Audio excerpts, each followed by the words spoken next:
ব্রাহ্মণবাড়িয়ার কসবায় পুরনো একটি ডাকাতি মামলার চার্জশিটভুক্ত আসামির বিরুদ্ধে আবারও গুরুতর অপরাধের অভিযোগ উঠেছে। ঢাকা থেকে ৩ নারীকে প্রলোভন দেখিয়ে এনে আটকে রেখে অর্থ আদায় ও অনৈতিক আচরণের অভিযোগে হোসেন নামে এক ব্যক্তিকে গ্রেফতার করেছে কসবা থানা পুলিশ। এ ঘটনায় গত ২১ জুন থানায় মামলা হয়েছে। পুলিশ ও স্থানীয় সূত্র জানায়, অভিযুক্ত হোসেনের নেতৃত্বে একটি সংঘবদ্ধ চক্র দীর্ঘদিন ধরে নানা অপরাধমূলক কর্মকাণ্ডে জড়িত।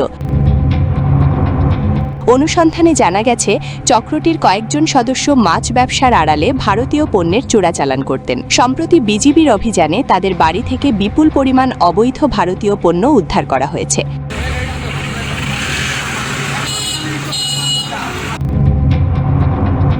এছাড়া চারুয়া গ্রামের কুয়েট প্রবাসী আমির হোসেন অভিযোগ করেছেন, তার কাছে ১০ লাখ টাকা চাঁদা দাবি করা হয়। টাকা না দেওয়ায় তার বাড়িতে হামলা, ভাঙচুর ও পরিবারের সদস্যদের মারধর করা হয়। পরে তাকে মিথ্যা মামলায় জড়িয়ে কারাগারেও পাঠানো হয় বলে দাবি করেন তিনি। কুয়েত থেকে ১১ বছর পর আমি বাংলাদেশে যাই। যাওয়ার পর ইদুন মিয়া, সেলিম, টিপু সুলতান, দেলোয়ার হোসেন দীপু এবং হুসেন মিয়া ওরা প্রকাশ্যে আমার কাছে ১০ লক্ষ টাকা চাঁদা দাবি করে। আমি চাঁদা দেওয়াতে অস্বীকার করাতে ওরা আমার বাড়িঘর ভাঙচুর এবং আমার ওয়াইফের উপরে ওরা ছুরি দিয়ে মারাত্মক আঘাত করে। তৎকালীন আমি একটি গাড়ি নিয়ে কসবা সরকারি হসপিটালে চিকিৎসা চালাই। প্রায় ১ সপ্তাহ যাবৎ আমি হসপিটাল থেকে বাইর হওয়ার কোনো রাস্তা নাই।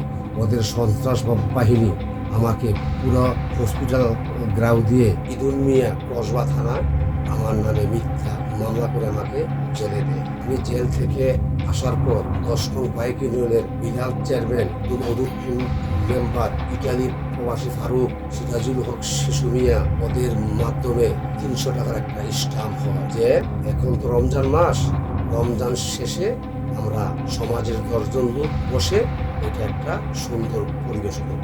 ওই সুযোগ কাজে লাগিয়ে ৭ থেকে ৮ দিন পর আমার বাড়ি ঘরে ভাঙচুর ও আমার ওয়াইফকে ফির আক্রমণ।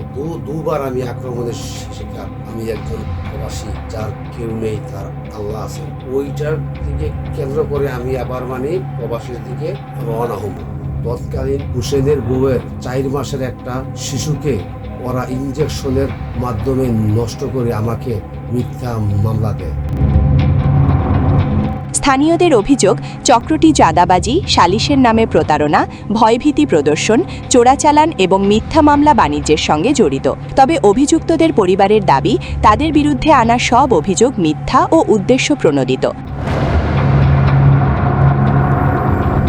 কসবা থানার ওসি জানান, ৩ নারীকে আটকে রেখে অর্থ আদায়ের মামলায় মূল অভিযুক্তকে গ্রেফতার করে আদালতে পাঠানো হয়েছে।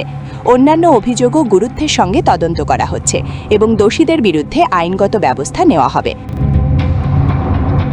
এ ঘটনায় এলাকা জুড়ে চাঞ্চল্যের সৃষ্টি হয়েছে। ভুক্তভোগী পরিবার ও স্থানীয়রা নিরপেক্ষ তদন্তের মাধ্যমে জড়িতদের দৃষ্টান্তমূলক শাস্তির দাবি জানিয়েছেন। চারুয়া এলাকার মান্যগণ্য ব্যক্তিরা আছেন, আপনাদের কাছে আমি এটার সুষ্ঠু বিচার চাই।